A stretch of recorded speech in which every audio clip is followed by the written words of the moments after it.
One of my favorite things to do is to see an automotive repair shop doing a charity event. One of the things that I've seen people do is hold women's car care clinics where they specifically invite women out. Maybe you do it on a quarterly basis and maybe you charge $10 or $20 for the event with all of the proceeds going to the local women's shelter.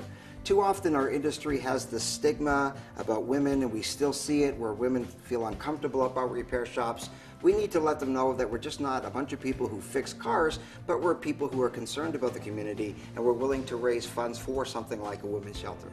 We need to understand reporters are always looking for an angle. They don't want some boring story, they want something interesting. So you think about it, you've got a repair shop that's going to teach women, maybe on a quarterly basis, want to be structured, make sure it's planned in advance, but you're going to train them on how to better look after the vehicles with the proceeds from that going to the local women's shelter.